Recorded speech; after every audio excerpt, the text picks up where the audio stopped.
Aku adalah mahasiswa di salah satu perguruan tinggi yang ada di Jawa Tengah. Tiap hari, kalau dari kampus, selalu pulang larut malam. Bukan karena ada mata kuliah tambahan, melainkan nongkrong-nongkrong tak jelas untuk refreshing dengan teman-teman.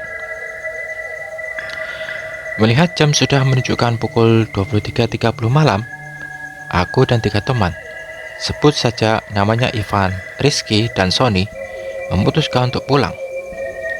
Dan seperti biasa, aku dan Sony selalu bareng, karena jalur rumah kami hampir searah. Kami berdua menggunakan sepeda motor masing-masing. Di awal perjalanan menuju pulang, kami menjalankan motor beriringan satu sama lain. Malam ini ditemani hujan rintik-rintik yang dinginnya cukup menembus jaket dan membuat saya menggigil. Tiba-tiba Sony meminggirkan motornya dan mengajakku untuk mampir bila ada warung nanti. Karena kami memang belum makan sejak tadi siang. Setelah saya menyetujui, kita pun kembali jalan, dan saya jalan di belakang Sony. Di perjalanan yang sepi dan sangat sunyi, malam ini sangat berbeda. Biasanya saya pulang jam setengah 1 malam saja, tak sesepi ini. Walaupun hujan rintik-rintik, masih ada orang yang berlalu lalang. Namun, saya tepiskan pikiran itu. Mungkin itu hanya perasaan saya saja. Sial, malam ini memang begitu dingin sekali. Aku kurangi kecepatan motor, karena dingin yang membuat konsentrasi menjadi buyar saat mengendarai motor. Tiba-tiba, Sony yang di depanku berhenti. "Kenapa Son motor lu?" tanyaku kepada Sony. "Tadi gue gak lihat ada polisi tidur gede banget. Gue hantam aja. Makanya gue berhenti untuk ngecek. Takut kenapa-kenapa sama ini motor," jawab Sony. "Polisi tidur? Setahu gue, ini jalan gak ada polisi tidurnya. Dan gue dari tadi di belakang lu gak lihat lu ngantam apapun," seruku. Aku berusaha meyakinkan diri dengan apa yang ku dengar, dengan memeriksa lingkungan sekitar. Dan hal itu membuat kacau pikiranku. Apa yang terjadi dan apa mungkin Sony hanya bercanda? Sony gak mungkin bercanda, karena setauku dia itu orangnya kalem, dan untuk bercanda pun jarang sekali. Setelah Sony mengecek motornya, kita kembali berjalan. Saya melihat-lihat sekitar. Ternyata hanya aku dan Sony saja yang berada di jalan malam itu. Dan itu yang membuatku heran dan penasaran. Tak lama dari kejauhan, samar-samar, lampu 5 watt. Begitu semakin dekat, itu ternyata sebuah warung. Warung itu tepat di sebelah kiri sebuah baliho atau papan iklan besar yang masih kosong. Belum ada iklan yang terpampang. Akhirnya kami berhenti dan mampir ke warung tersebut. Saat aku turun dari motor, tiba-tiba kakiku tersandung papan kilometer yang tingginya selutut dan cukup membuat kakiku menjadi sakit. Sudahlah, faktor dingin dan sedikit kecapean membuatku tak melihat adanya papan kilometer itu. Kami berdua masuk ke warung tersebut. Tersedia bangku dan meja. Kami pun duduk. Setelah kami duduk, keluarlah seorang ibu-ibu dan seorang bapak. Sepertinya mereka suami istri, dan menyapa dengan ramah sambil tersenyum. "Pesan apa, Mas?" tanya ibu warung itu sambil tersenyum. "Pesan kopinya 2, Bu. Kalau ada makanan ringan seperti roti juga pesan 2 ya, Bu," jawab Sony. Ibu itu pun tersenyum dan kembali masuk ke warung untuk membuatkan kopi. Sambil menunggu, saya pun iseng-iseng bertanya kepada suami si ibu warung. "Warungnya buka 24 jam, Pak?" tanyaku. "Iya, Mas. Saya berjaga bergantian dengan istri," jawab bapak itu. "Malam ini dingin sekali ya, Pak. Dan jalanan begitu sepi sekali," ujarku. Dan bapak itu hanya tersenyum kepadaku. "Ini, Mas, kopi sama rotinya," ujar ibu. "Oh iya, terima kasih ya, Bu," jawab Sony. Saya buatkan tausi juga ya. Dingin-dingin begini enak loh mas, untuk isi perut mas-mas ini. Masih hangat juga loh mas, ujar ibu warung. Iya bu, terima kasih, jawabku. Lagi-lagi, ibu itu hanya tersenyum kepada kami. Lalu aku ambil tahu isi itu.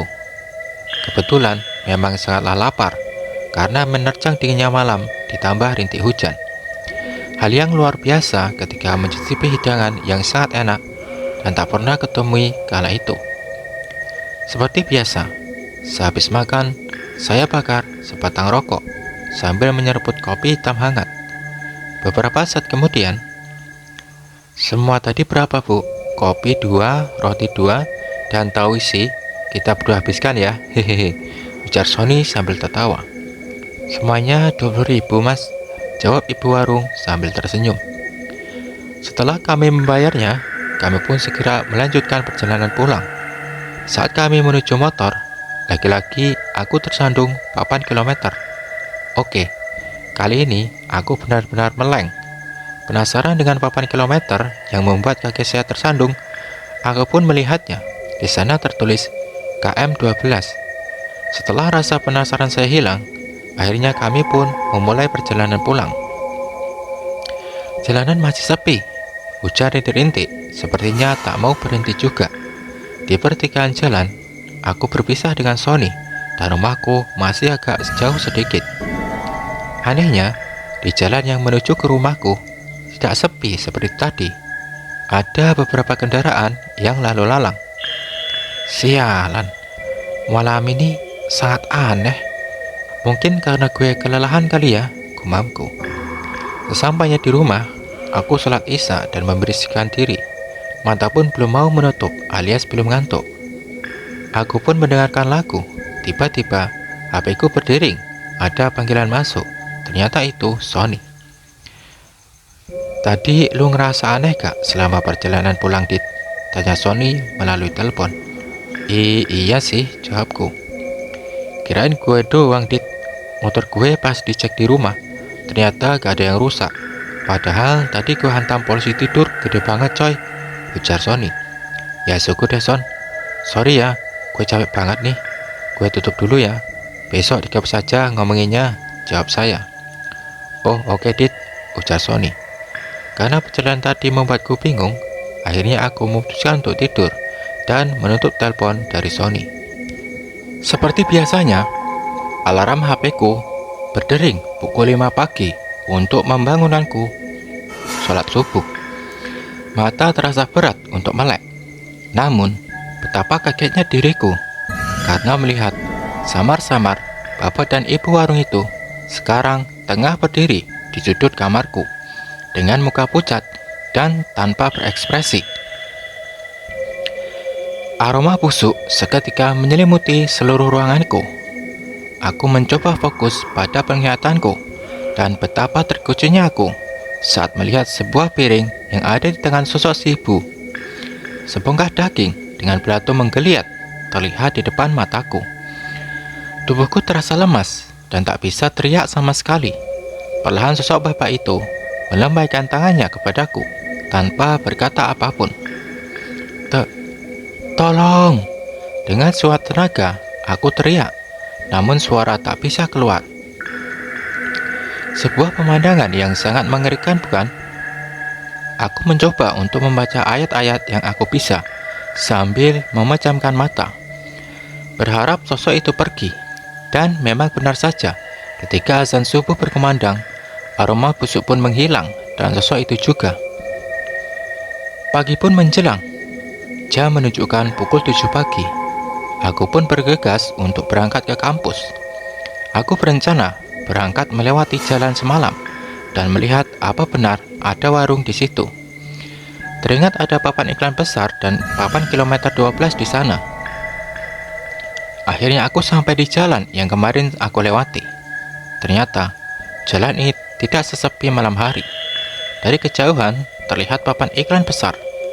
Setelah aku dekati, di sana juga terdapat papan kilometer yang bertuliskan KM 12 yang membuat saya tersandung semalam. Ya, tidak salah lagi. Ini tempat kami semalam mampir ke sebuah warung. Dan betapa kagetnya, karena tepat di sebelah kiri papan iklan besar yang masih kosong itu ternyata hanya sebuah kebun kosong yang ditumbuhi rumput ilalang dan semak belukar. Tidak ada satupun warung di situ. Namun, di dalam kebun terlihat dari kejauhan ada sebuah rumah kosong yang nampak tua. Rumah itu atapnya sudah runtuh sebagian. Entahlah, aku berhalusinasi atau tidak.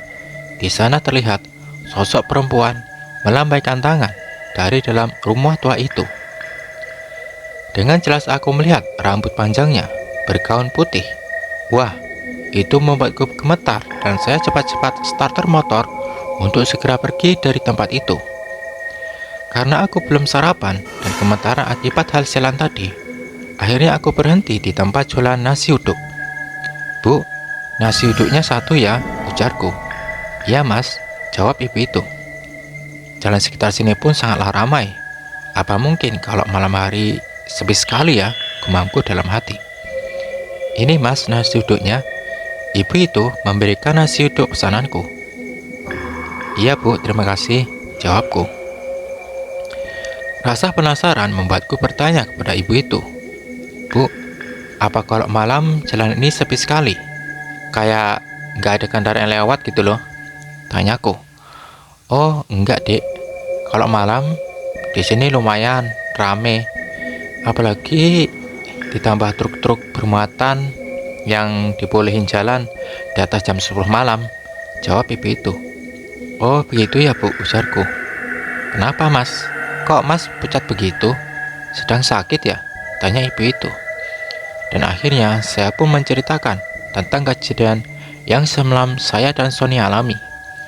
Dan ibu itu pun menjelaskan. Dulu di kilometer 12 itu ada sebuah truk yang nabrak warung. Dan warungnya itu hancur, nggak berbentuk, dan menewaskan pemilik warung tersebut. Rumah di dalam kebun itu adalah rumah pemilik warung yang tewas itu.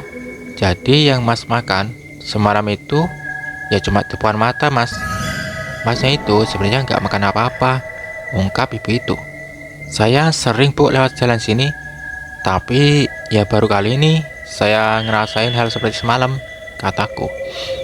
"Ya ke mereka mana banyakin doa ya mas," jawab ibu itu memberi saran. Setelah mendengar penjelasan ibu warung, aku pun rasanya ingin pingsan. Berarti aku memang benar-benar melihat penampakan di kamarku tadi pagi. Itu bukan halusinasi, melainkan penampakan hantu pemilik warung itu. Beberapa hari kemudian, aku menceritakan kejadian yang aku alami ke Sony, dan dia juga mendapatkan gangguan yang sama. Semenjak saat itu, kami sebisa mungkin pulang kuliah sebelum maghrib.